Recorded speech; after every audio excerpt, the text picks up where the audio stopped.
Tardes, ¿cómo está? Bueno, ayer estábamos tocando o iniciando algunos conceptos de la ley 1562 y iniciamos con unos temas relacionados con la accidentalidad, ¿no? Que es un accidente de trabajo. De hecho, fue una de las partes que miramos en relación a este labor. De hecho, hoy vamos a continuar.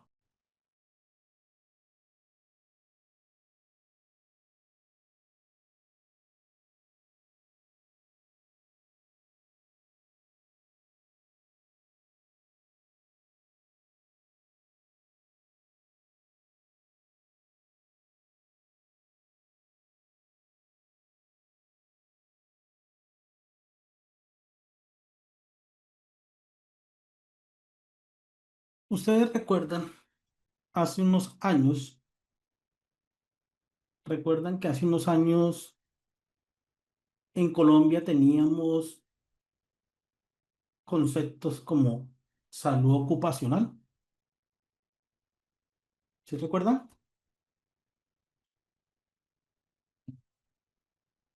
¿Saben a partir de qué periodo cambió, de qué año cambió?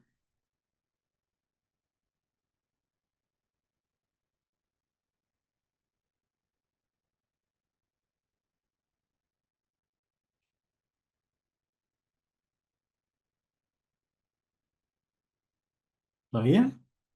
Pues en Colombia teníamos unos conceptos y creo que en otros países también lo tenemos. De hecho, en algunos países la ISO 45001, que es la norma vigente en este momento en relación a seguridad y salud en el trabajo, o bueno, la norma ISO vigente en seguridad y salud en el trabajo, esta norma en algunos países se denomina Sistema de Gestión de de Salud Ocupacional.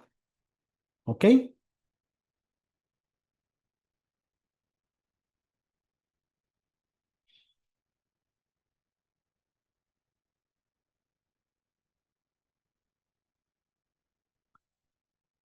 Entonces, a partir de la ley 1562 en nuestro país, se modificaron algunos conceptos, entre ellos, pues este.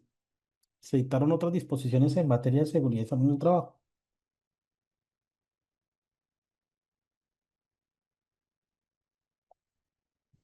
¿Ok?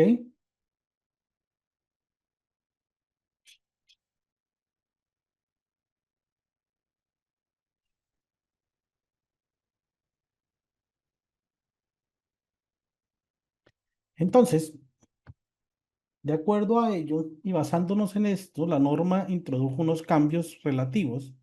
De hecho, esta norma, esta 1562, estableció unos conjuntos o procedimientos destinados a prevenir, proteger y atender a los trabajadores con relación a las enfermedades y los accidentes. ¿Ok?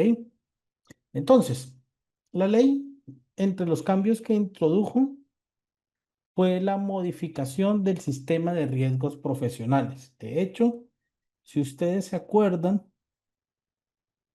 antes teníamos las famosas ARP. ¿Recuerdan?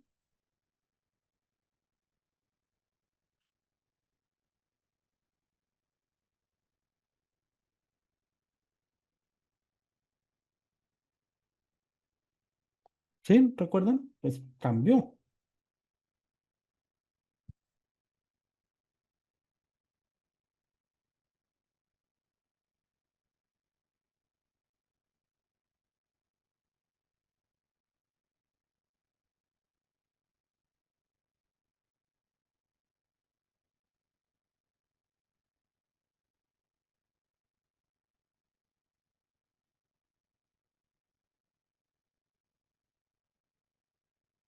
Entonces, teniéndonos en cuenta esto, pues obviamente con este marco normativo tuvimos ese cambio. Ya no tenemos las aseguradoras de riesgos profesionales y ahora tenemos aseguradoras de riesgos laborales.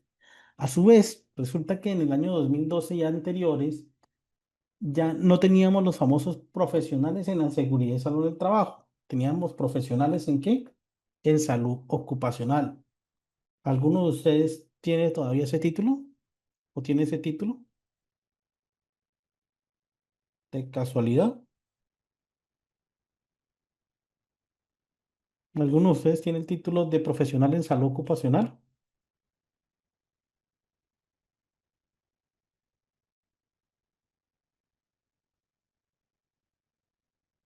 No, resulta que sí. Antes de hecho, yo cuando hice mi especialización en el año 2003, 13 que inicié, la especialización comenzó con ese nombre, con especialización en salud ocupacional, especialista en salud ocupacional. Después de la expedición de la ley 1562, la entidad modificó el nombre y el programa a Seguridad y Salud en el Trabajo, pero fue desde el año 2012. Ahora, hay otras modificaciones que trajo esta ley. Esta ley también trajo algo como, o modificaciones como, ya no son riesgos profesionales, sino riesgos laborales. Ya no se va a hablar de salud ocupacional, sino de seguridad y salud en el trabajo. Ya no se va a hablar de programas de salud ocupacional, sino de sistemas de gestión de seguridad y salud en el trabajo. Y pues obviamente las ARP ya pasan a ser ARL. De hecho, antes de el decreto de la ley 1562 y de hecho, antes de la expedición del decreto 1443 del año 2014, teníamos programas de salud ocupacional, no teníamos programas, no teníamos sistema de gestión de seguridad y salud en el trabajo. De hecho, teníamos varios programas, ¿no? Como el de medicina preventiva para el trabajo y, bueno, otros programas. Esos programas se recopilaron a través de nuestro decreto 1443, que posteriormente fue integrado al decreto 1072. ¿Sabían? ¿Sabían que con ese decreto fue que realmente nació el sistema de gestión de seguridad y salud en el trabajo? Y que fue recopilado, y de hecho está completo dentro del decreto.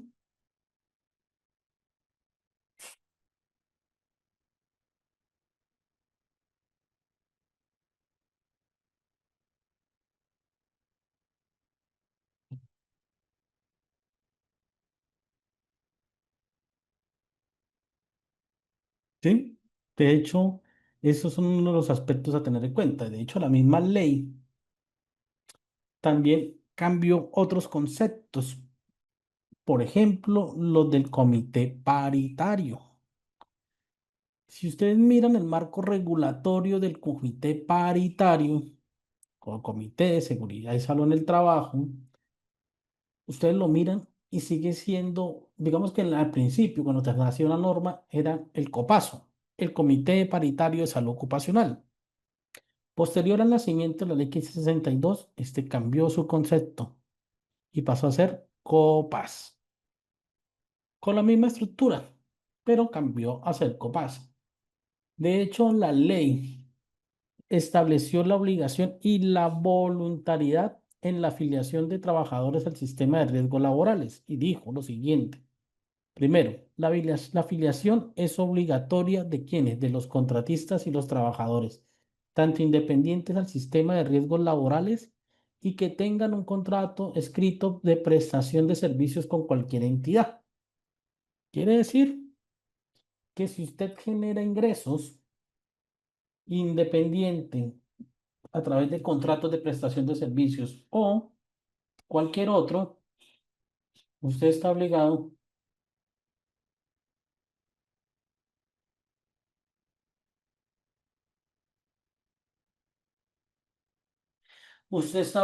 ¿a qué? A contribuir con el tema de seguridad social. Ahora yo les voy a preguntar algo, un chismecito. ¿Ustedes sabían, ustedes saben si existen, si los derechos laborales prescriben en algún momento? ¿Saben si si sus derechos laborales prescriben en algún momento?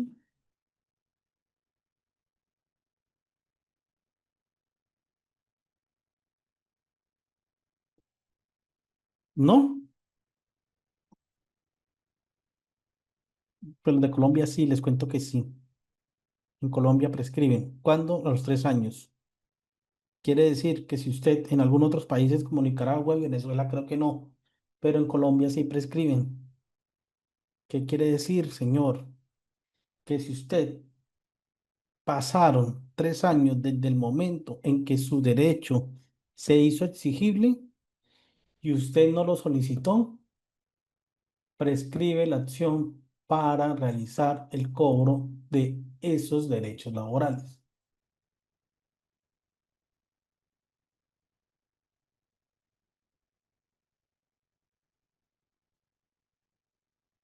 ¿Cuándo? 3 años. O sea, usted si tiene derecho a vacaciones y lleva 5 años sin salir a vacaciones una vez, es muy probable que las vacaciones que ya cumplieron 3 años desde que se hicieron exigibles, o sea, desde el segundo año en adelante, ya hayan prescrito. Lo único que no prescribe es la obligación a la contribución al pago al sistema de riesgos laborales, seguridad social y salud, pensión y salud. No prescriben, eso sí no prescriben. ¿Por qué? Porque se supone que como tenemos unos pilares y un tema contributivo, el hecho de que usted no pague estaría desfalcando ese sistema y por lo tanto no prescribe. Mm. Es lo único que no se podría reclamar en un futuro proceso laboral si usted no actúa de inmediato. Entonces tengan en cuenta esto. Sí, o sea, las vacaciones, recuerden que usted tiene, hay dos aspectos en vacaciones. Uno, cuando eh, cuando usted tiene derecho a las vacaciones, ¿verdad? Que es el primer año. Cuando cumple el primer año, usted ya adquiere el derecho a las vacaciones.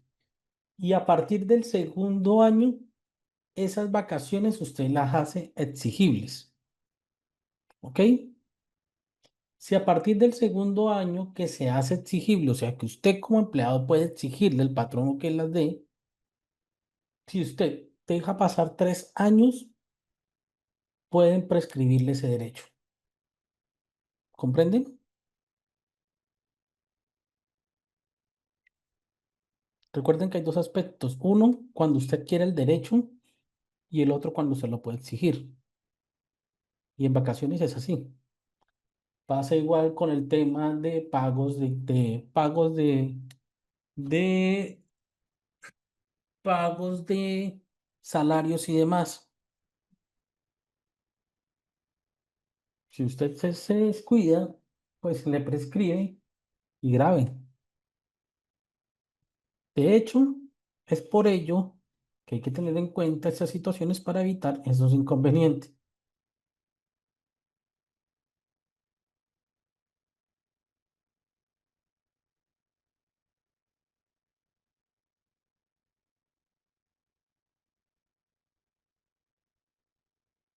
Nidia tiene el micrófono habilitado.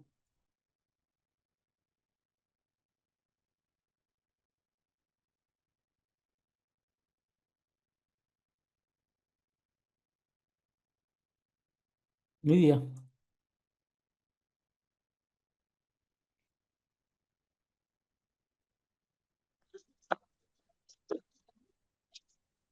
Nidia y Rosibel tienen el micrófono habilitados. Bueno, cuando quieran participar. Entonces, señores, Profe, yo tengo una pregunta sí, claro, con pregunten. respecto al tema de las vacaciones. Usted dice que se prescriben, o sea, prácticamente a los 2 años de no haberse No, exigido, a los tres. a los 3. O sea, le voy O a sea, explicar yo rápido. puedo acumular 2 periodos de vacaciones, Sí, pero no puedo acumular un tercero porque ahí ya se me prescriben no, y pierdo todas las vacaciones. no, espéreme, le voy a explicar con una tabla.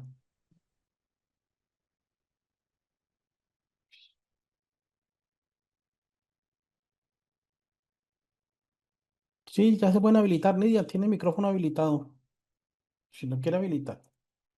Resulta que, por ejemplo, con temas de vacaciones, usted, vacaciones. a usted obtiene el derecho una vez cumplen un año. Ahí ya tiene derecho a vacaciones, ¿cierto? Pero la ley dice que su patrono, una vez usted tenga derecho a esas vacaciones, tiene otro año más para programarla, ¿ok? O sea, al segundo año, o sea, cuando usted ya cumple el primer año, en el transcurso del siguiente año, que es el segundo año, su jefe tiene derecho a programarle en cualquier momento del año. Si pasado el primero y el segundo año no pasó nada, entonces a partir de que se termine ese segundo año, ya se hacen exigibles. Quiere decir que usted lo puede solicitar o exigir. A partir de que se hacen exigibles, 3 años. ¿Ok? A partir de que usted lo puede exigir, 3 años. Si usted después del segundo año no los exigió, pasaron tercer año, cuarto año y no lo exigió, puede prescribir. ¿Listo? ¿Sí? Entonces, basándonos en esto, sí, esto prescriben. Ojo con dejar pasar tanto tiempo. Si ustedes consideran que se les ha vulnerado un derecho, que se les ha dejado de pagar un dinero o algo, no lo dejen pasar. ¿Sí? No lo dejen pasar porque pierden el derecho y grave. Lo único que podrían reclamar es el tema de seguridad social. El resto, grave. Entonces, y esto aplica casi para todos los países de Latinoamérica. De hecho, es importante entender que una vez a usted lo contraten o usted sea prestador de servicio, usted debe cubrir o pagar el tema de riesgos laborales de acuerdo a sus riesgos. Ahora bien, también es importante entender que usted paga es por el total de sus ingresos, ¿ok? Como independiente. Si el contratista o trabajador independiente labora en una actividad de alto riesgo 4 o 5, quien deberá pagar o deberá asumir esta afiliación es el contratante. ¿Ok? Si usted trabaja, o sea, realiza una actividad, un prestador de servicios, pero resulta que realiza una actividad de alto riesgo, el que lo contrata debe pagar esa seguridad social. Otro tema aquí es que la ley, la 1562, estableció como obligatoria la afiliación al sistema de riesgos laborales de los pensionados por invalidez que se incorporen como trabajadores dependientes. De hecho, si usted se pensiona por invalidez, usted y vuelve a reincorporarse, usted debe volverse a afiliar. Lo único que no debería estar obligado a pagar es salud. El resto, pensión, debe hacerlo. Ah, mentiras, pensión. No está obligado a pagar pensión. Salud, sí. Listo, pero debe estar obligado a pagar. Y los trabajadores independientes deberán cumplirlo. Ahora, ¿qué pasa? Es importante entender que es obligación realizar esa contribución. Ahora, es obligación si usted devenga entre uno de un salario mínimo en adelante, perdón, de un salario mínimo en adelante. Si usted recibe honorarios mayores a un salario mínimo, está obligado a contribuir. ¿Claro?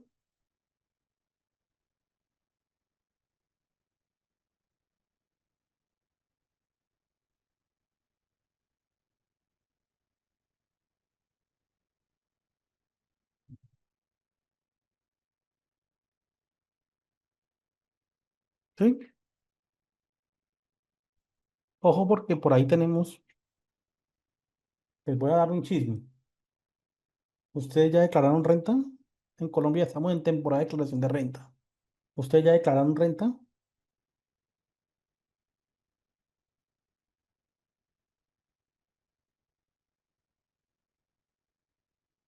¿Sí declararon ya renta? Les cuento un chisme. ¿Qué pasa? En Colombia hay un tope para declarar renta por consignaciones, ¿verdad? Si las consignaciones son superiores a sus ingresos, usted debe justificar el por qué. No tanto en la declaración, sino en los documentos o los anexos de su declaración. ¿Por qué? Porque usted puede haber prestado su cuenta o realmente pudo tener otros ingresos, como puede ser el pago de la cuota de alimentos de sus hijos, que son grabados, ventas de bienes, o de bienes y de recursos. Por ejemplo, que usted vendió lociones o temas de Avon y demás y lo vendió y estaba ahí también. O cualquier otro ingreso. ¿Qué pasa? En Colombia existe algo que se llama reporte de información exógena. Muchas ocasiones esos reportes, la gran mayoría, sirven de guía, pero la gran mayoría de los reportes no establecen el pago de todos sus ingresos. Por ejemplo, cuando usted le pagan arriendo y como no hay un contrato, no hay nadie, esa persona natural no reporta, eh, digamos que ese pago de esos recursos. O por ejemplo, usted vende y demás, y vende lociones o vende algunas cosas o demás, o recibe ingresos del exterior y demás, y se no lo reporta, pues resulta que posiblemente le puedan requerir. Pero no importa tanto el tema del que lo requieran, porque usted pues igual declara y paga su sanción, dependiendo de sus ingresos. ¿Qué pasa? Que si estos ingresos, sobre todo por ventas de bienes y arrendamientos y demás, superan el salario mínimo mensual,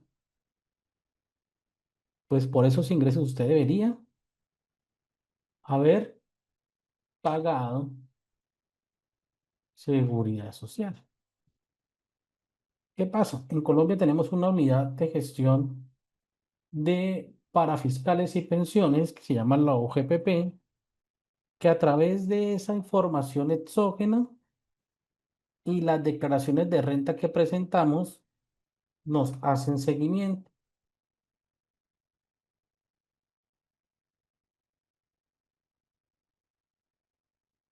¿Sabía?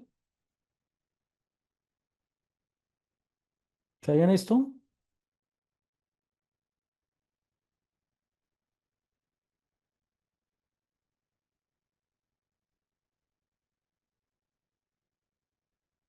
¿Por qué quedaron tan callados?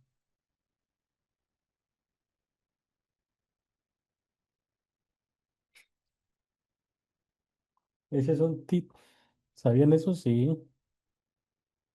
Los que son de Colombia Pero preguntan, Juan, ¿eso afecta a la declaración de renta? Buenas tardes.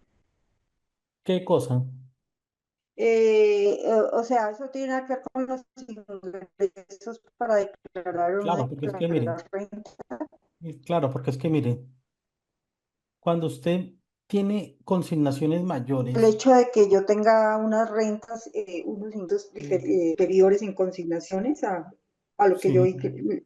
sí, por ejemplo, que usted tiene más, usted tiene, si la requieren, usted tiene que demostrar de dónde son esas consignaciones, porque usted puede decir, no, es que yo me pasaba plata de Nequi a Bancolombia. Ah, bueno, listo, no hay problema. Pero si resulta que dentro de la trazabilidad se logra evidenciar que no era de eso, sino que era producto de otros ingresos, como por ejemplo arrendamientos, como por ejemplo ventas de productos o servicios, como por ejemplo que se tenía un taxi y recibía dinero, ¿verdad? Entonces ahí es donde comenzamos a mirar las discrepancias entre lo que usted declaró, porque muchas veces usted declara lo que reportan la información exógena y declara lo que tenemos allí, pero eso no es su realidad económica. Entonces, cuando hacen un requerimiento, pues le van a hacer una auditoría, van a mirar los soportes y demás. Y si usted no logra, después de ese requerimiento, decir o manifestar realmente de dónde provienen esos recursos, de esas consignaciones, o justificarla, entonces, ¿qué pasa? La DIAN va a presumir que el 50% de esas consignaciones son ingresos suyos y debe declararlo. Y le hace modificar la declaración y ahí está el gallo, ahí está el problema. Entonces, por eso ustedes deben ser muy cuidadosos con lo que tienen, tener soporte de todo para que su declaración de renta quede 1A. Ahora, si Ok. usted obtuvo esos ingresos, que de arrendamientos, que por ejemplo que le dieron cuota de alimentos, que por ejemplo que vendió, usted vendía y compraba motos y todo se lo consignaban ahí, bueno, y cosas por el estilo. Y eso pues no se reportaba, realmente no se reportaba en ningún lado. Y se logra evidenciar que usted superó de cierta manera el salario mínimo mensual, pues obviamente tendría que contribuir también a parafiscales. Entonces, posiblemente la OGPP, aparte de la sanción que le aplica la DIAN, también lo va a requerir, le va a decir normalice sus pagos, porque usted es omiso.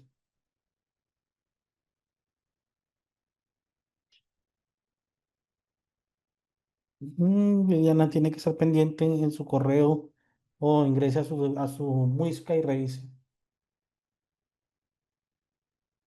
¿Sí sabían esto? Sí.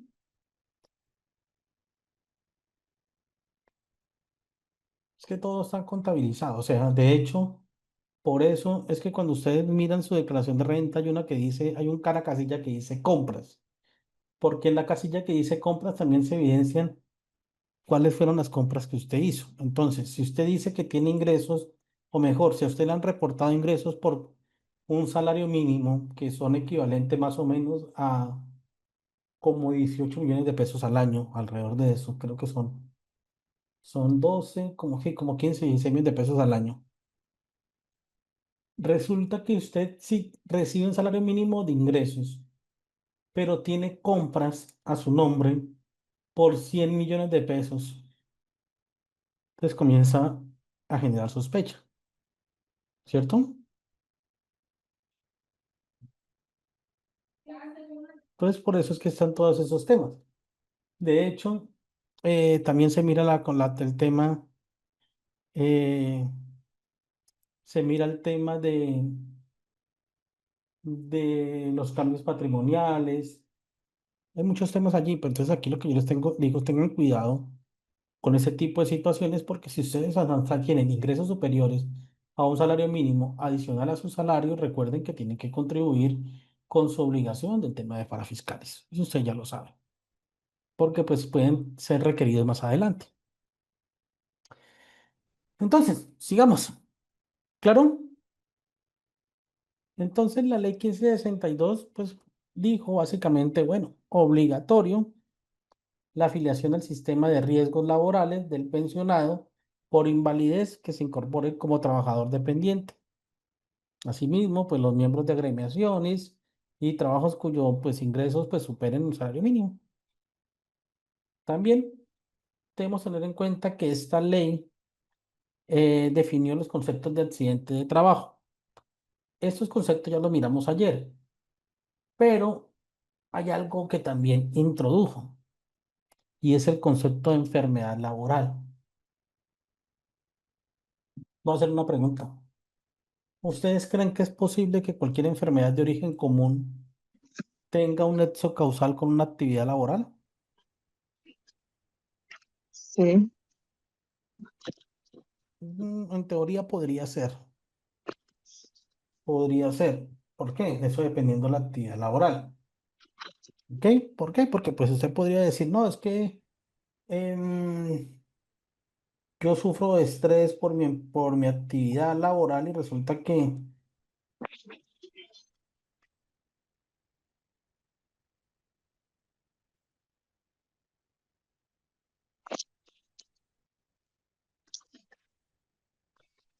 entonces usted puede decir, listo, en este ejercicio, eh, en teoría podría ser que cualquier enfermedad, depende del ambiente laboral, y las condiciones. ¿Qué pasa? Con las enfermedades laborales es importante entender que esa enfermedad laboral se puede desarrollar resultado de la exposición a los factores de riesgos inherentes a la misma actividad laboral o del medio en que el trabajador se desempeña.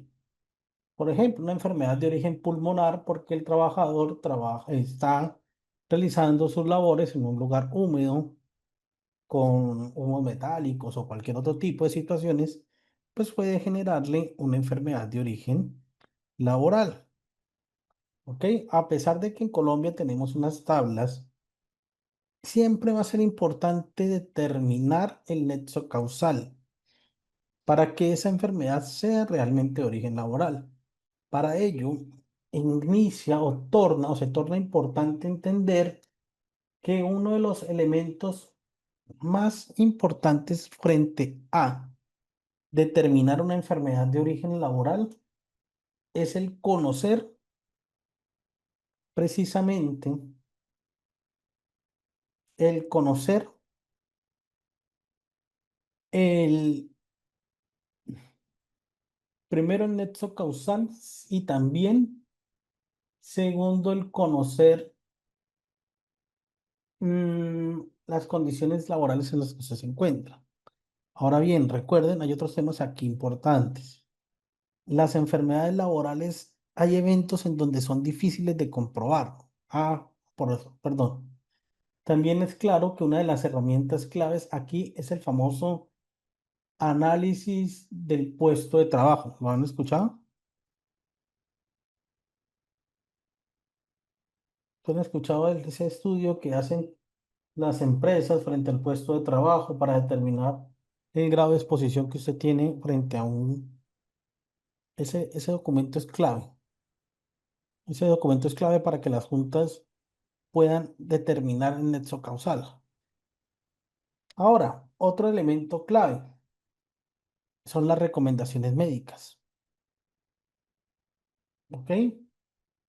Porque si usted tiene unas recomendaciones médicas y su patrón no las cumple y usted, debido a esas recomendaciones médicas incumplidas, se le genera una afectación mayor, también podríamos decir que ese tema puede llegar a ser laboral. Pero pues eso es un estudio técnico que realizan los médicos a través de ese análisis de puesto de trabajo. En teoría, sí, cualquier tipo de enfermedad podría tener un nexo causal, pero pues la complejidad está en determinar la prueba. Ahora, resulta que las enfermedades de origen laboral, también ustedes, como les había dicho, es importante que tengan claro que hay algunas patologías que tienen una relación, como pueden ser temas de estar trabajando a exposiciones radiaciones ionizantes o no ionizantes y demás. Con esto podríamos decir claramente que dentro de este ejercicio es importante analizar aquellos factores en los cuales ustedes o nosotros vamos a ver inmersos frente a una patología. De hecho, por ahí deben tener claro, aunque eso no lo voy a profundizar aquí, pero deben tener claro que ustedes pueden tener derecho a una asignación, a una pensión por invalidez y que esta asignación por invalidez o esta pensión por invalidez en primera oportunidad se las va a entregar ¿quién? Las ARL si son enfermedades o incidentes de trabajo o los fondos de pensiones si son comunes, que ustedes podrán optar por una segunda opinión si no están de acuerdo o si están de acuerdo o no por el concepto, que es con relación a qué, a la Junta Regional,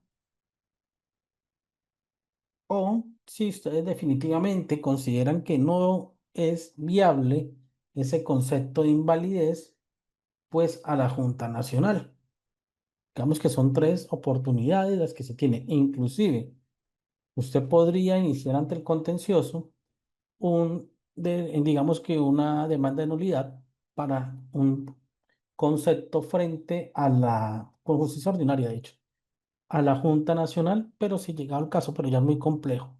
Se supone que llegar hasta la Junta Nacional es el órgano de cierre y ya hasta ahí se determina si es o no de origen laboral, si es de origen común, la pérdida de capacidad laboral y demás. Junta Nacional es como el órgano de cierre. Ya después usted puede utilizar la justicia ordinaria, pero pues el tema ya cambia y es un poco más extenso. Ahora bien, dos conceptos importantes aquí, con él voy a terminar esta primera, digamos que este tema, es que dentro de las juntas se evalúan tres elementos: el origen, la pérdida de capacidad laboral y se evalúa la fecha de estructuración. ¿Alguien ha escuchado ese concepto de fecha de estructuración de la patología o de la incapacidad, perdón? Sí, de la incapacidad total y permanente. ¿Alguien ha escuchado? No, nunca.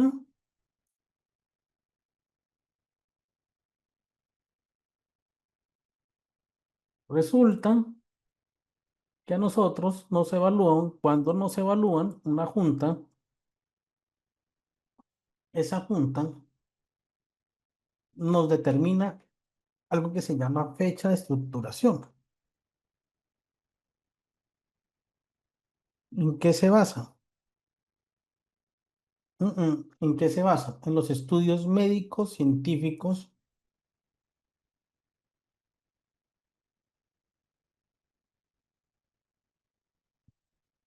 que a usted le han realizado. Entonces, a grandes rasgos, no es tan así, pero es más complejo, pero bueno, ellos ya lo hacen los médicos, pero a grandes rasgos, para que entienda más o menos.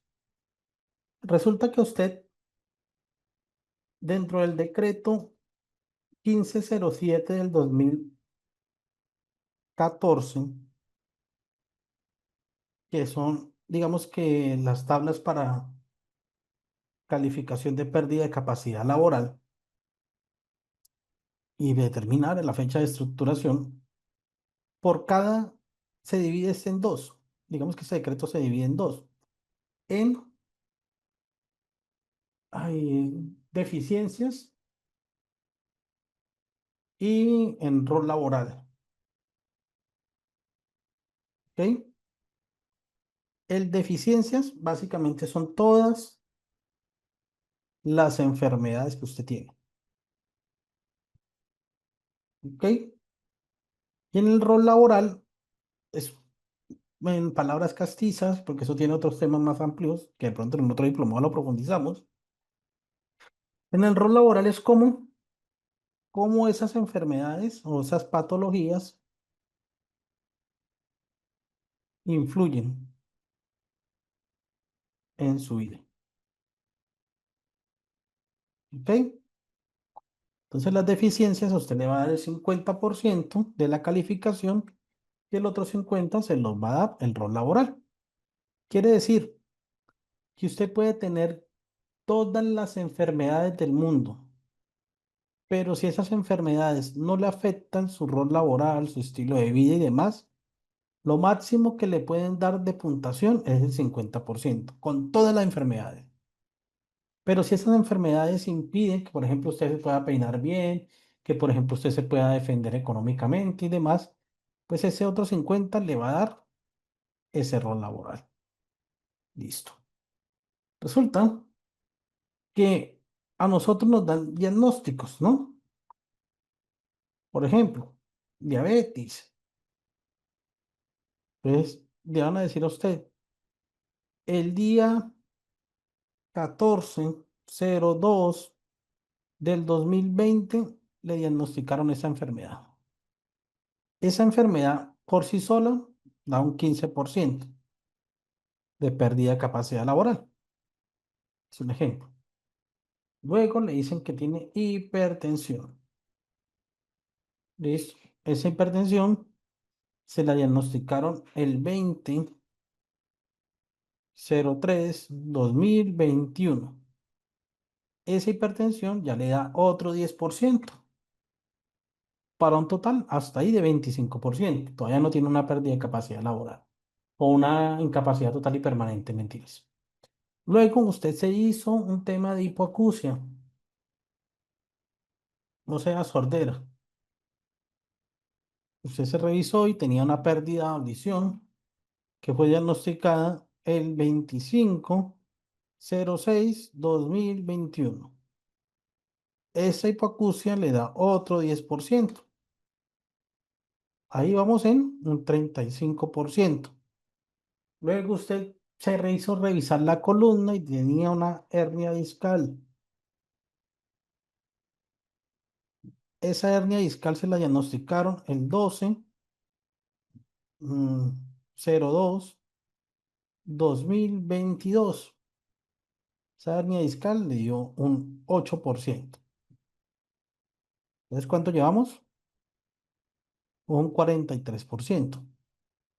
Después usted asistió a la cita médica y demás, y resulta que tenía problemas de las rodillas, tema de condromalas. ¿Cuándo se la diagnosticaron? El 06/06/2022. Esta tenía un 15%. Entonces, ¿qué pasa? Cuando usted llega, cuando sumadas todas estas enfermedades, usted llega al punto en que supera el 50%, que es lo que determina si usted tiene una pérdida o una, sí, digamos que una incapacidad total y permanente.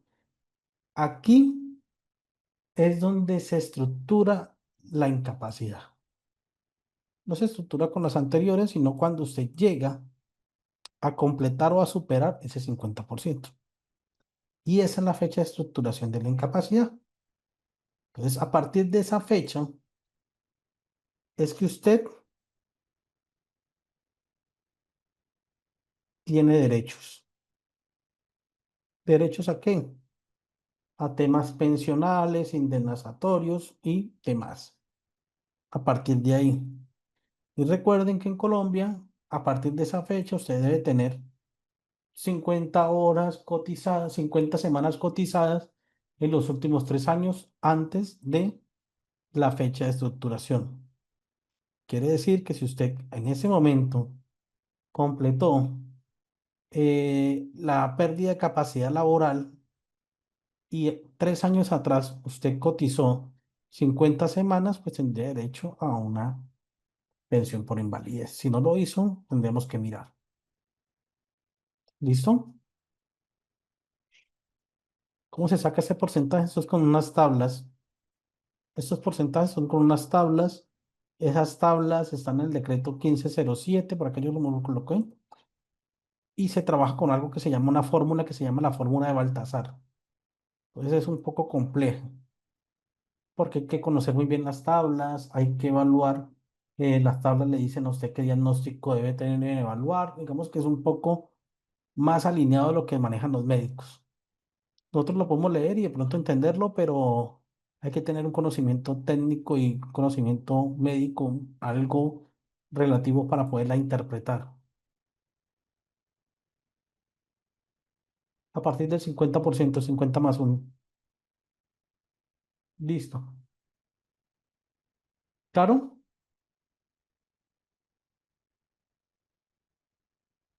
¿Sí? Entonces, ojo porque esa fecha de estructuración es sumamente importante porque determina a partir de cuándo se tiene derechos y cuándo, por ejemplo, puede tener derecho a una indemnización, una pensión y demás. Aunque bueno, ahí se los expliqué como de Profe, manera, señora. en el caso de que una persona se pensiona por pérdida de capacidad laboral, si se llegase a recuperar, ¿qué pasa? ¿Se puede perder la pensión? Ay, eso como que lo quitaron, esa evaluación. Es que esa sí se la acaba viendo, pero tengo entendido que esa evaluación que se hacía cada 3 años, eh, sí, sí se la quitaron, como que eso, no me acuerdo si fue con la reforma pensional o, sí, creo que fue con la reforma pensional, aunque como todavía está en vilo, que quitaban eso de los 3 años de la evaluación, de la revaloración de, de los pensionados. ¿Qué pasa? Pues, venga, les explico algo rapidito. Sí, me parece que eso fue con la reforma pensional que la quitaron. O sea, quitaron que usted cada 3 años lo tenían que reevaluar. ¿Por qué? Porque precisamente usted se puede recuperar. Usted se puede recuperar, pero eso es muy difícil, o sea, es muy complejo. Digamos que usted recupere y que disminuya el 50% es muy complejo. Tiene que desaparecer la enfermedad o realmente, si por ejemplo, si es una diabetes, una hipertensión o una hipoacusia o esos temas que son, digamos que son crónicos, es muy complejo que eso logra pasar. De pronto que es que usted se accidentó, sufrió una lesión en una, en un miembro inferior y resulta que con el tiempo recuperó totalmente la movilidad y quedó muy sano, posiblemente. Marlene. Hola. Es que sí, Sí, profe, perdón, conocí un caso de alguien que realmente, pues él tenía cáncer, no recuerdo si era en la piel o qué, y él lo pensionaron por eso. Él pues siguió trabajando desde la casa a través de contrato de, se me olvida el nombre. Bueno, lo cierto era que él trabajaba independiente y él estaba pensionado. Pero la semana pasada nos enteramos que estaba pasando hojas de vida y pues los que lo conocemos se nos hizo raro y le preguntamos y dijo, sí, yo estoy buscando trabajo porque perdí la pensión debido a que yo me recuperé del cáncer.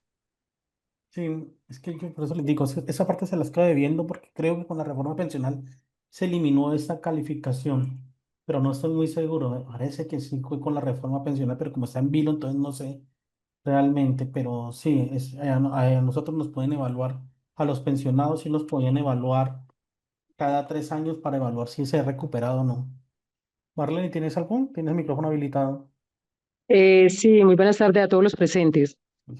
Al igual que el anterior participante, tengo un caso de una señora que yo misma le tramité la pensión porque tenía cáncer en estado de metástasis, un cáncer que empieza en el Terminal. ovario y ya se le va a hacer metástasis al sistema linfático. ¿Qué pasa con ella? Al igual que la anterior compañera, pues yo hablo con ella en diciembre de este año pasado, y me manifiesta que le han quitado la pensión. Entonces le dije, pero si estabas en etapa de metástasis, ¿qué pasó? Y me dice, no, cuando me hicieron la calificación, la última calificación, me dijeron que ya yo no tenía cáncer. Entonces el paso a seguir ahí, ¿cuál es? Ya el cáncer no está como tal, pero los que tenemos conocimiento pues de esa enfermedad sabemos que deja unas secuelas. Sí, Toda la persona que fue sometida a quimioterapia, radioterapia, hay unas secuelas que quedan permanentes. ¿Por qué? Porque esta medicación va, en el caso de la quimioterapia, va a dañar algunos órganos, va a dejar unas secuelas que les impide a ellos volver a tener una vida laboral al 100% antes de tener la presente patología. Entonces, la pregunta ahorita que se hacía, si todavía están las calificaciones, si están, ¿qué debemos hacer con esos clientes, con esos pacientes, llamémoslos así? Es pedir historia clínica y empezar a construir de nuevo el caso buscando las secuelas que les han quedado. Por ejemplo, en el caso de la señora que les hablo, ella le quedaron secuelas mentales. ¿Cuáles? Una pérdida de la memoria, no total, porque ella pues en este momento trabaja en casas haciendo aseo, pero entonces sí tiene una coordinación un poco deteriorada problema de su motriz. parte mental, ¿sí? Entonces de pronto por ahí se podría hacer. Y le iba a preguntar al expositor, le iba a preguntar, cuando una persona, o un caso exacto, la persona trabaja en una empresa de químicos, por el movimiento constante que hace de su mano derecha empieza a deteriorarse, pierde la movilidad y a ella finalmente la pensionan, pero entonces, aunque la ARL es SURA, la pensionó por venir, o sea, como un origen común. El fondo, sí. Eso hace ya unos 15 años más o menos. Ahora la señora ya tiene la edad de la pensión. Entonces, hay una parte de la ley donde dice que si se pensiona por origen laboral, los aportes de pensión obligatoria están disponibles cuando la persona cumpla pues la edad de vejez. Ujú, Ella se sí, acerca por venir y le dicen, no, venga, es que aquí no hay pensión, porque usted la pensionamos por origen común, sabiendo que este origen era laboral, porque su deterioro se debió al uso de químicos. La pregunta ahí, si de pronto tienes conocimiento de esto, en este momento se podía pedir una nulidad de la resolución que a ella le concedió la pensión por origen común y pero es que ya tratar, pasaron cuántos años. ya la señora tiene más de 10 años, y tratar Mm, que la pasen a origen laboral para que de esta manera ella pudiera recuperar los aportes de pensión obligatoria. Pero yo creo que ya está muy lejos, o sea, ya prescribió esa acción, O sea, el porque derecho a la pensión prescribe cuándo. creo que eso después de la junta se tiene 4 meses para solicitar iniciar una demanda, Sí. después de que inicien el proceso. O sea, después de que Ya le den ahí el dictamen. en este caso entonces se debió a un error de la EPS que cuando le envían la calificación por origen común, Sí, ella la acepta. sí, Entonces, sí, claro. o sea, libraron fue a la ARL de una Ujú, obligación que les correspondía como tal. sí, claro. Ahí fue el error, y esperar tanto tiempo para hacer algo. Sí, entonces ahí la señora habría perdido su plata de pensión obligatoria. Sí, pues, le utilizó el fondo como la pensionó por origen común. La Ajá, utilizó, sí, no hay nada que hacer. De hecho, está muy lejos, por eso es que no hay que dejarlo pasar tanto tiempo. Y de hecho, en el caso de la primera persona en la que se tiene el cáncer, ¿qué aconsejo yo? Verifiquen de pronto en la historia clínica si tiene otras patologías y soliciten una calificación integral. sí. Eso también Bueno, sería muy importante. claro que sí, muchísimas gracias. Esta era la inquietud. Sí, gracias, sí. Verifiquen de pronto alguna persona, de hecho, pues uno con 40 años o con más de 40 algo le tiene que doler. Y, y verifiquen y hagan un análisis y pidan historia clínica y demás. O háganse en estudios clínicos para determinar si tienen algún tipo de patologías y soliciten la calificación integral, que es lo más común. Y ahí es posible que usted pueda tener acceso a una pensión de invalidez. Bueno, sigamos, vamos a tomarnos un receso, son las 3 p.m. Tomamos un receso. Una vez regresemos, vamos a mirar algo del decreto 1072, pero quiero mirar un poco más a fondo y quiero tocar la resolución 0312. Quiero explicarlo un poco. A veces la resolución 0312 es malinterpretada. ¿Listo? Entonces vámonos a tomar el receso. Regresamos acá a las 3:10 y continuamos. ¿Vale?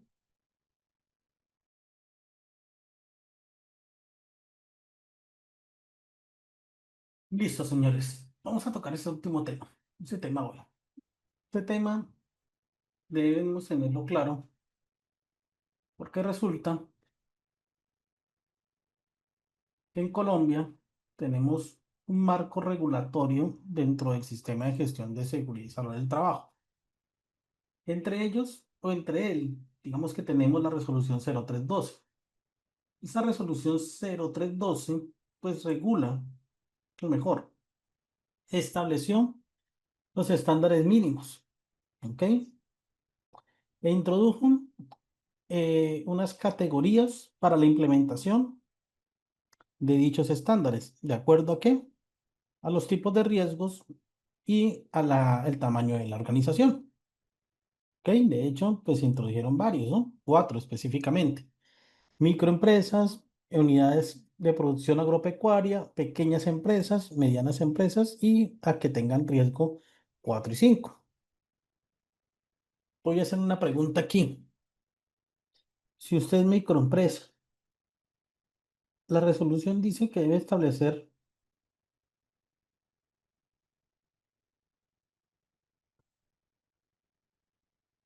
la resolución dice que debe cumplir usted de cierta manera con 7 estándares. Si es una microempresa con riesgo hasta 3 y con menos de 10 empleados. Pregunto, ¿en realidad si son 7 estándares lo único que tiene que cumplir o no?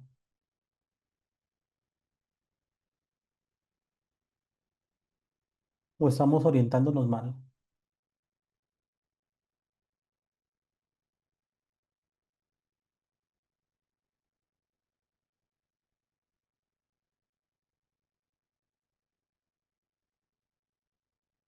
¿Qué opinan?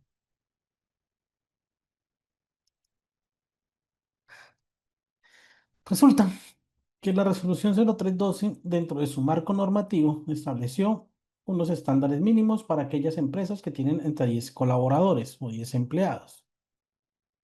Resulta que ese estándar mínimo nos dicen en realidad debe cumplir con 7, pero no, no. El hecho de que la resolución haya establecido estándares mínimos para empresas con menos de 10 colaboradores o 10 trabajadores no quiere decir que sean los únicos y que debamos basarnos única y exclusivamente en la resolución 0312. ¿Por qué? Porque basarnos exclusivamente en la resolución 0312 desconoce el marco jurídico real del sistema de gestión, incluyendo el decreto 1072. Por lo tanto, sería erróneo interpretar que porque usted es una empresa que tiene menos de 10 trabajadores y riesgos hasta 3, estaría única y exclusivamente obligada a cumplir con 7 estándares. Eso no es tan así, porque existen otras normas complementarias que les van a obligar a implementar otros aspectos. Como por ejemplo, posiblemente esté obligado a cumplir con los elementos del COPAS. Posiblemente esté obligado con un nuevo cambio normativo a implementar comité de convivencia laboral. También puede que esté obligado a evaluar o a investigar accidentes de trabajo, a entregar elementos de protección personal, entre otros. Por lo cual, aquí es importante que ustedes entiendan que a pesar de que la resolución 0312 establece unos criterios en relación a unos estándares mínimos, es posible o es lo más probable, mejor, es que usted debe analizar muy bien esos contextos. Ahora, pregunto yo,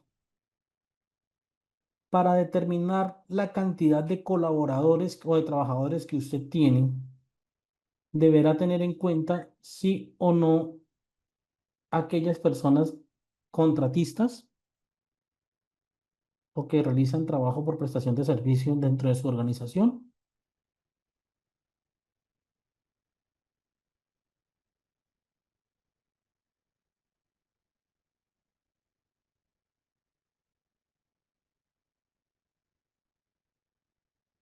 ¿Sí, cierto?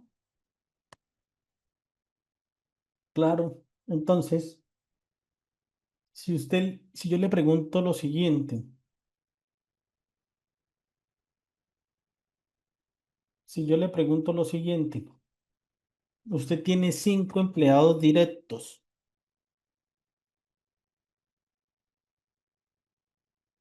pero tiene un contador, tiene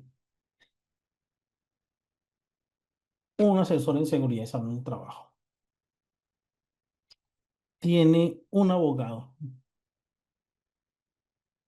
tiene otras 3 personas que venden productos. ¿Será que usted debe tener en cuenta para determinar si debe cumplir con los estándares mínimos de menos de 10 trabajadores, única y exclusivamente los trabajadores directos o todos los demás?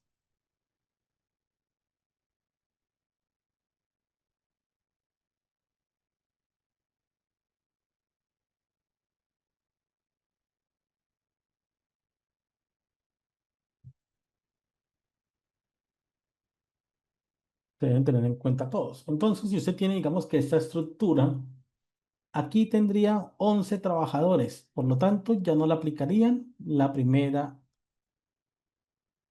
digamos que el primer nivel de estándares.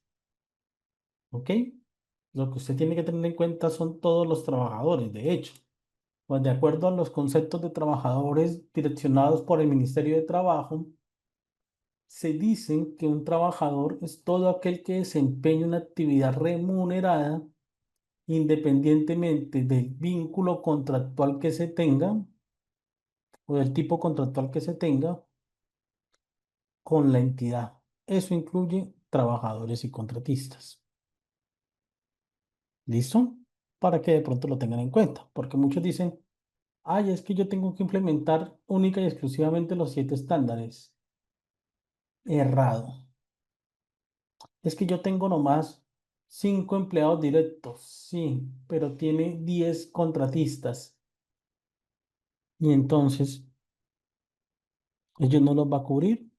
Bueno, cuando se tenga claro esto, entonces se va a tener que regir o ir a buscar la resolución 0312 y decir qué tipo de estándares debo aplicar. Sin embargo, es errado y va a ser siempre errado decir que única y exclusivamente por el hecho de que usted tenga menos de 10 trabajadores, deberá cumplir únicamente con los estándares del artículo 3. ¿Por qué? Ya les explico. Entonces, si hablamos de que usted es una empresa pequeña y demás, en teoría deberá reportar dentro del informe de autogestión, de autoevaluación, mentiras, de autogestiones del PES, estos 3 estándares al ministerio, perdón, esos 7 estándares al ministerio. Uno de ellos está en relación a tener claridad que deben asignar una persona que cumpla con el perfil para cumplir o para ser miembro o para mejor direccionar el sistema de gestión. La resolución 0312 en su momento manifestó que podría hacerlo un técnico en seguridad y salud en el trabajo. ¿Ok? Un técnico en seguridad y salud en el trabajo podría direccionar en su momento el sistema de gestión. Sin embargo, en Colombia, creo que fue este año,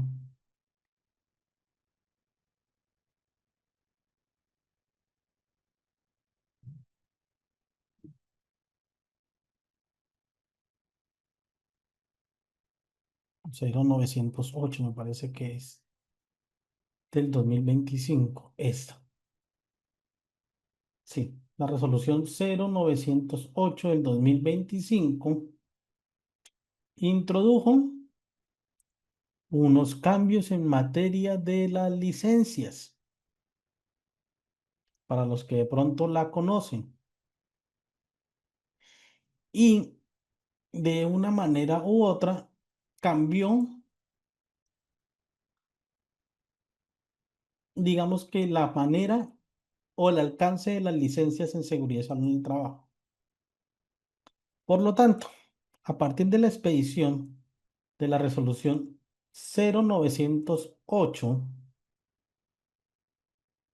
de este año, las licencias o los técnicos y los tecnólogos no pueden diseñar ni implementar un sistema.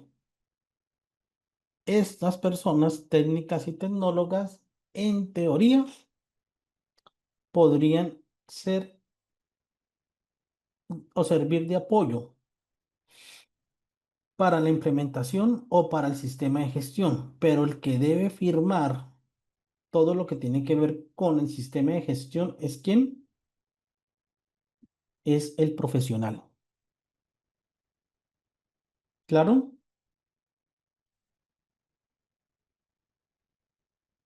¿Claro esa parte?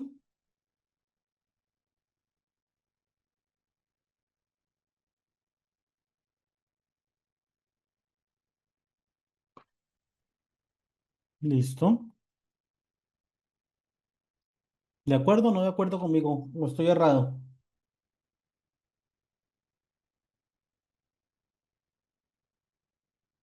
Listo. Otro de los requisitos o de los estándares que debemos tener claro es que todos los empleados deben estar afiliados al sistema de seguridad social Salud, en salud, pensión y riesgos laborales. Todos deben estar afiliados.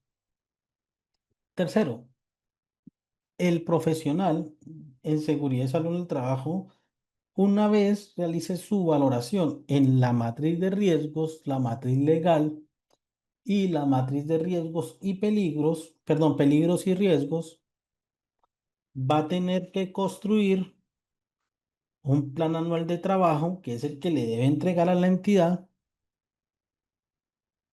que es el que debe entregar a la entidad los para hacer seguimiento y implementación. ¿Quién firma? El profesional.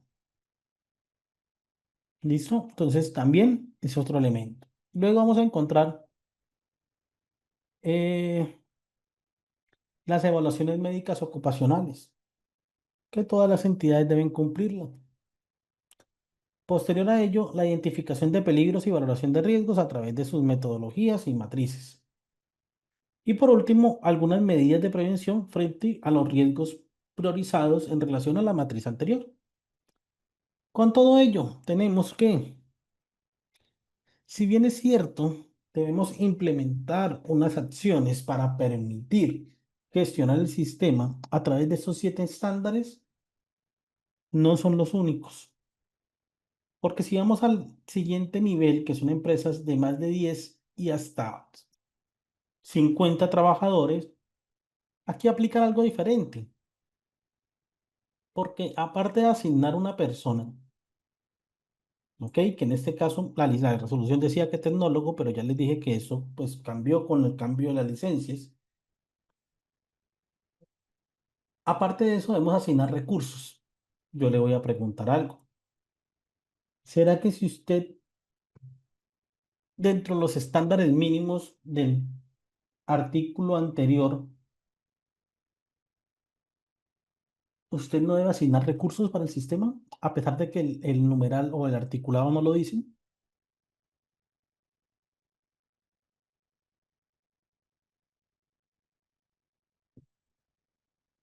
En los 7 estándares iniciales no dice que debe asignar recursos, pero por lógica le pregunto a usted, ¿será que usted no debe asignar recursos?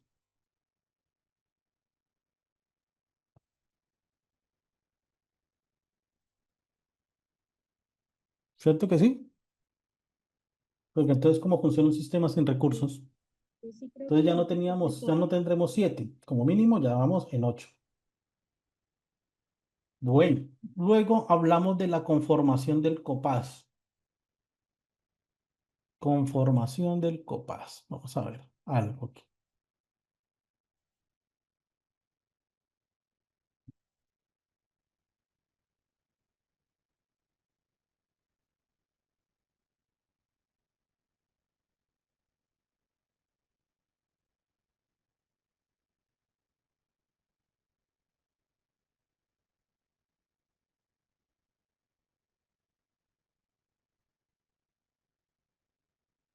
Resulta que por allá, en el año 1986, se estableció la resolución 2013.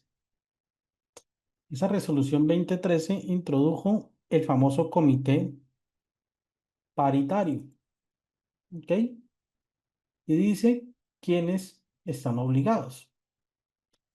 Dicen que toda empresa, instituciones públicas o privadas que tengan a su servicio 10 o más trabajadores están obligados a conformar el comité paritario. 10 o más trabajadores.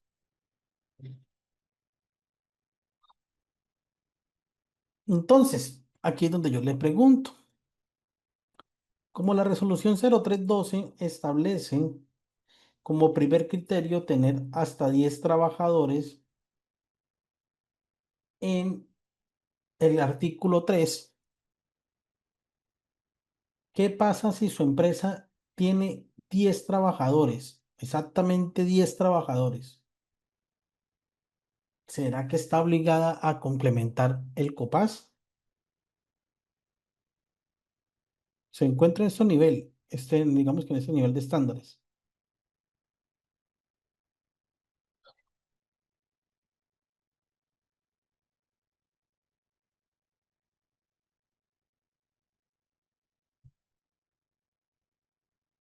¿Sí? Entonces supongamos que sí tiene 10 trabajadores. Entonces ya no tendríamos que implementar 7, sino 9, porque van dos: la asignación de recursos y el COPAS. Entonces por eso hay que analizar muy bien. ¿Listo? Ahora, comité de convivencia laboral. ¿A partir de cuándo tenemos obligación de implementar el COCOLA? ¿Quiénes deben tener o deben implementar ese comité?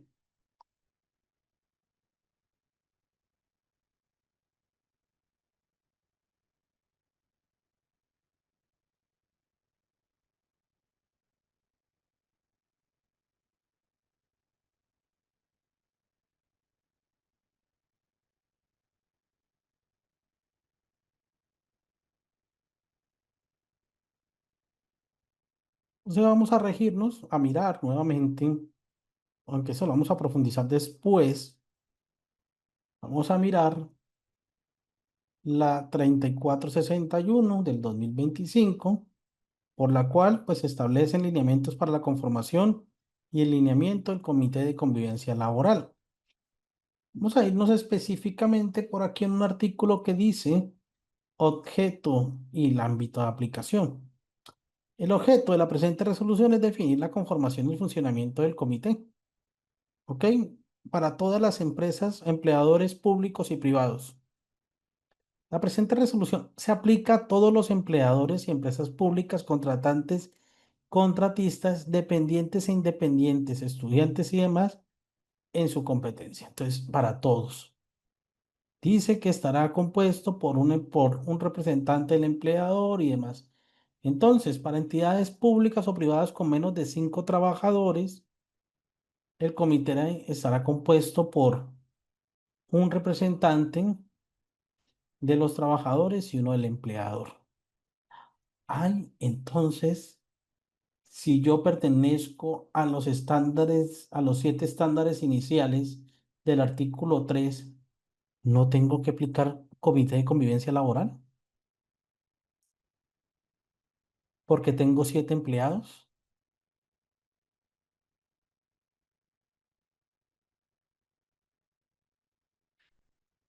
Sí, tengo que aplicarlo, lo debe aplicar, ¿sí o no? Entonces, ¿cuántos van? Van 9 estándares. El programa de capacitación. Esto es obligatorio porque el empleador debe entregar capacitación y formación al empleado, independientemente de qué, del nivel. Entonces ya vamos en 11.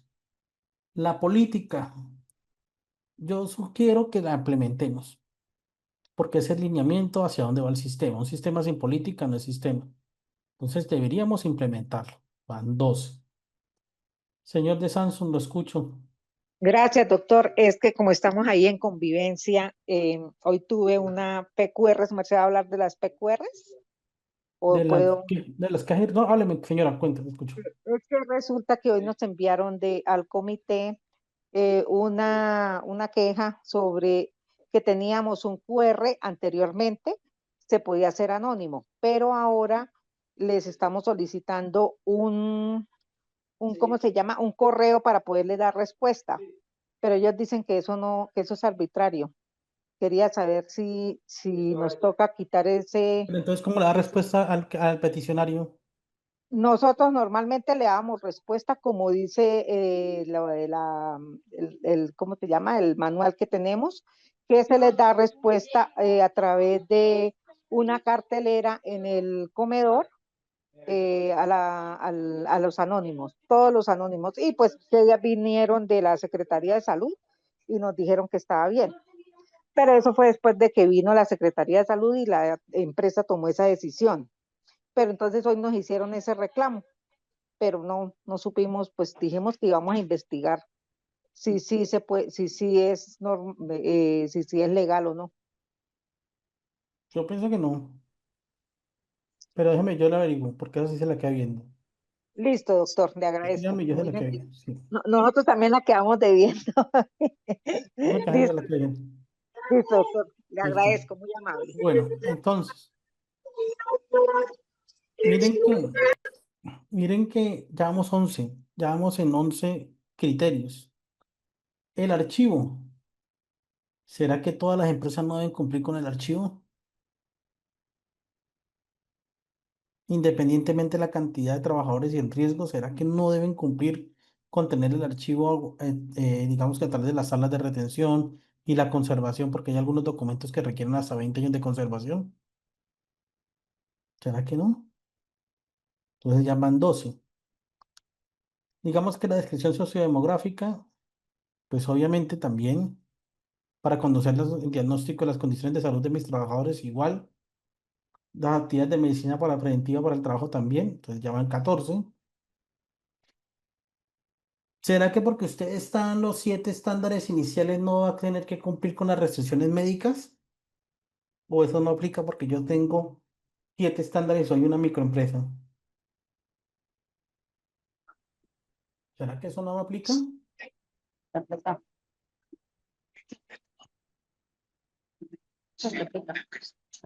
Liliana, señora, claro que me aplica. Yo no, de hecho, un empleador que no cumpla con esas restricciones médicas puede verse inclusive a un tema penal por un tema de un daño a la persona o además a la integridad. Entonces, mire que ojo con esto. Ahora, ¿será que yo, porque tengo menos de 10 empleados, no debo investigar y reportar los accidentes de trabajo y las enfermedades laborales? Entonces van 14, sí, van 12, van 14. Identificar peligros, obviamente. Ahora, ¿será que yo no le tengo que hacer mantenimiento a mis instalaciones? ¿Que porque es que tengo 7, entonces yo no tengo que hacer mantenimiento? Pues obvio. Entonces van 15. Igual, así tenga menos de 10 empleados y diga que tenga que cumplir con 7, tengo que entregar elementos de protección personal. Entonces van 15. ¿Será que yo, porque tengo menos de 15, de 10 empleados, no debo cumplir con el plan de emergencias? Vaya, no lo cumplan. Y ocurre un accidente, verá. Igual tengo que tener lo de los brigadistas. Entonces van 16. Sigamos mirando. Entonces, asignación de recursos, seguridad. ¿Será que, por ejemplo, yo no tengo que tener el curso de 50 horas? También. Entonces van 17. Si tengo política, pues tengo que tener objetivos. Entonces van 18. ¿Será que porque yo tengo 7 estándares no debo hacer una evaluación inicial? Lógico, claro, ¿cierto? Debo implementar la evaluación inicial. ¿Será que no debo cumplir con la parte legal? Que porque es que yo soy una empresa pequeña, entonces no, yo la matriz legal no la voy a hacer. Entonces no sé cómo hacerle seguimiento a la parte legal. Entonces, ¿cómo va a hacer para cumplir una normatividad si no hace seguimiento a la parte legal?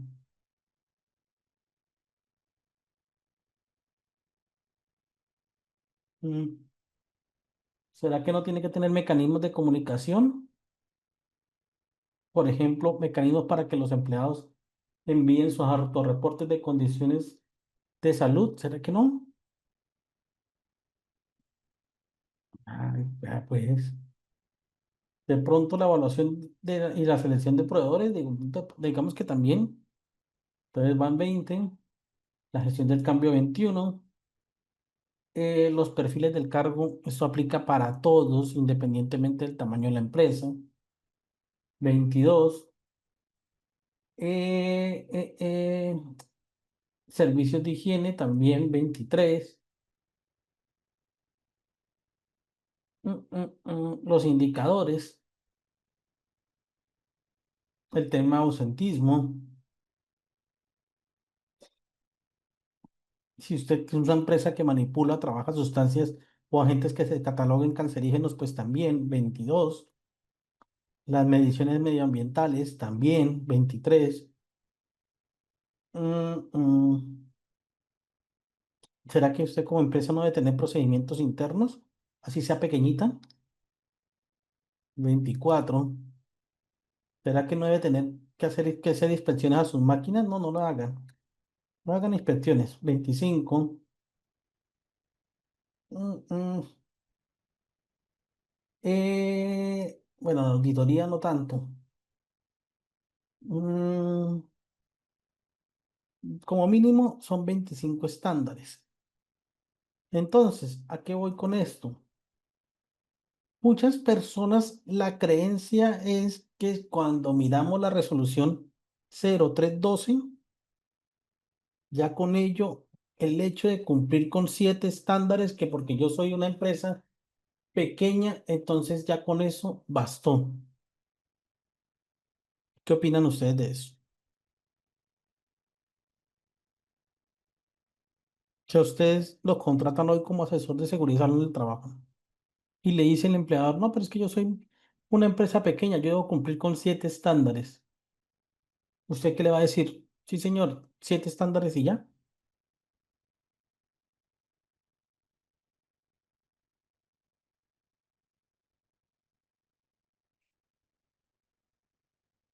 ¿Y qué pasa si el asesor dice lo mismo? Y de hecho muchas personas creen esto. Muchas personas creen, no, es que son 7 estándares. Y eso no es tan así. No es tan así. Y entonces,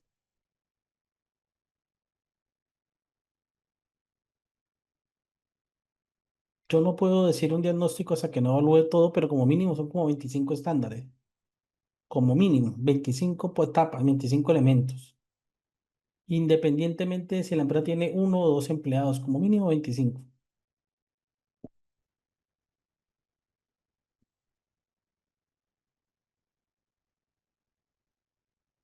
Miren que muchos, digamos que se ha estigmatizado mucho estas situaciones con el, y de hecho la han interpretado de mala manera muchas personas el hecho de implementar esos estándares mínimos porque creen ciegamente en que porque son empresas menores a 10 trabajadores, solamente les competen estos 7 estándares. Y en realidad, y de acuerdo al análisis que todo profesional debe hacer, debe incluir más. De hecho, yo podría o me atrevo a decir que uno de los elementos más importantes aquí es identificar las cuestiones internas y externas de las partes interesadas. Me atrevo a manifestar que debemos tener claros esos aspectos.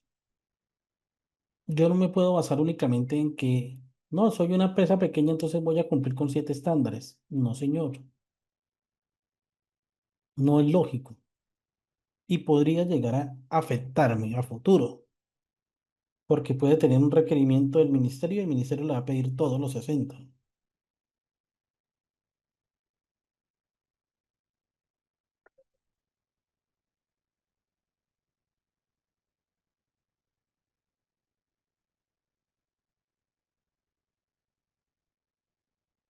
Miren que desde ese momento ustedes deben tener claro que las entidades no solamente deben evaluar esas características o ese tipo de estándares, sino que realmente deben entender la responsabilidad que tienen con el sistema de gestión. ¿Por qué? Porque el sistema de gestión, el hecho de incumplirlo nos puede llegar a acarrear sanciones que pueden ser equivalentes hasta 1000 salarios mínimos. ¿Y qué vamos a hacer ahí? De hecho, a pesar de que,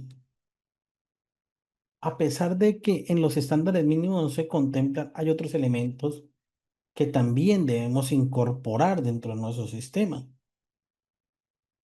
Por ejemplo, si usted tiene riesgo químico porque trabaja con algún tipo de químico, hay algo que ustedes de pronto han escuchado y se llama el sistema globalmente armonizado. ¿Lo han escuchado?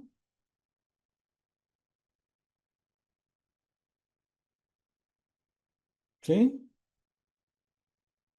Entonces, adicional a lo que miramos, ¿no han escuchado lo del sistema globalmente armonizado para el manejo de riesgo químico?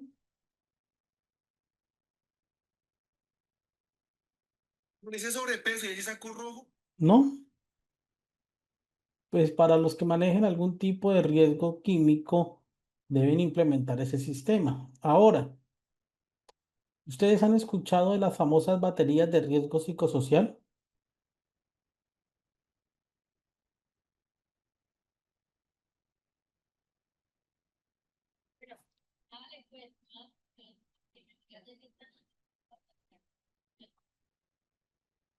¿Han escuchado el famoso riesgo psicosocial de las baterías? Mm. Señores, en Colombia, aparte de eso, todas las empresas deben cumplir con ese riesgo psicosocial y las baterías de riesgo psicosocial independientemente de la cantidad de trabajadores. Y las empresas deben reportar al ministerio esto de manera anual o cada 2 años, dependiendo del resultado de la evaluación, que es otro estándar que no se encuentra dentro del requisito, dentro de los 60 estándares de la norma. Y de hecho, por eso que ustedes también deben darse cuenta que el tema del riesgo psicosocial se ha incrementado notoriamente en los últimos años. Ahora, otros temas que debemos cumplir, temas normativos, temas de cumplimiento de horarios, tema, por ejemplo, de la implementación de políticas para desconexión laboral, entre otros.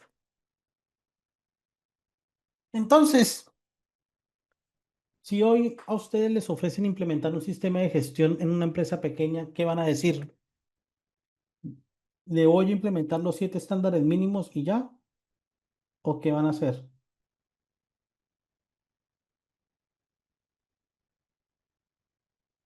¿Simplemente le implementan los 7 estándares o qué?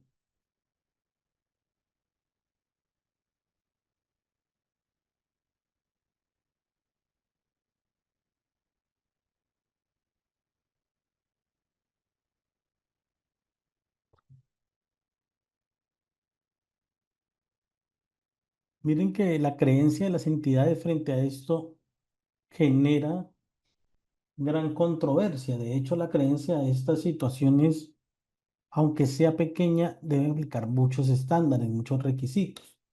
Por eso es que la norma ha sido muy, digamos que la persona que no conoce se va a decir, no, es que yo voy a implementar mis 7 estándares. Uy, error, porque el riesgo psicosocial, el sistema globalmente armonizado si maneja riesgo químico, los demás, digamos que las investigaciones de accidentes, el tema del COPAS, si lo tienen, si está obligado, el tema del COCOLA, no lo va a implementar, no va a asignar recursos, no va a asignar una persona.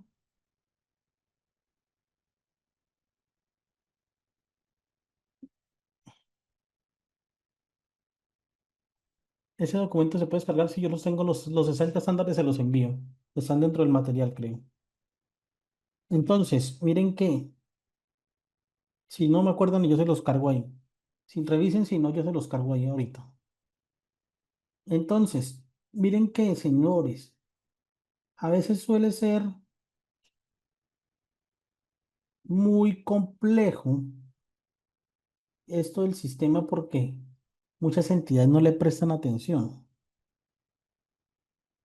Muchas entidades piensan que únicamente es diligenciar unos formatos, contratar a alguien que revise que esté cumpliendo con el pago de seguridad social y listo. Pero el tema se torna más complejo de lo que pensamos, sobre todo porque hay situaciones particulares que nos pueden presentar una afectación.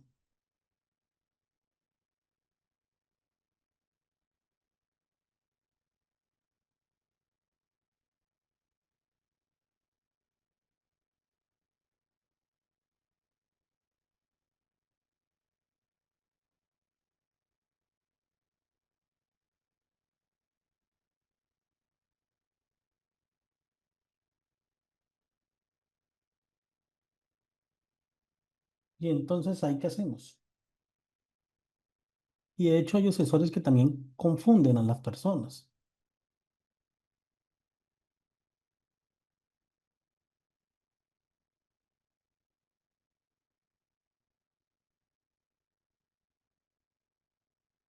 Bueno, miren que a pesar de todo esto, ustedes deben entender y comenzar a comprender la importancia de ese sistema. A pesar de todo eso, ustedes deben entender e implementar estas herramientas de manera coherente.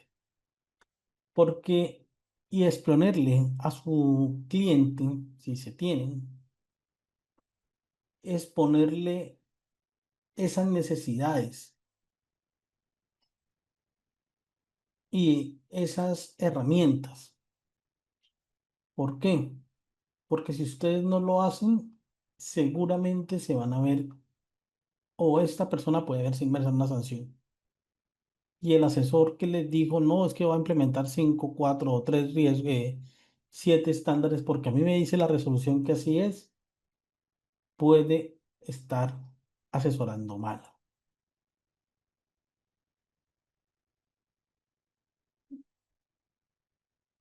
Señores, mm, tengo un tema para el día lunes y tengo otro tema para el día martes. ¿Les parece si dejamos hasta aquí, hasta las 4 p.m. y el lunes recuperamos algo de los 30 minutos y hacemos un ejercicio y el martes también, para que descansen?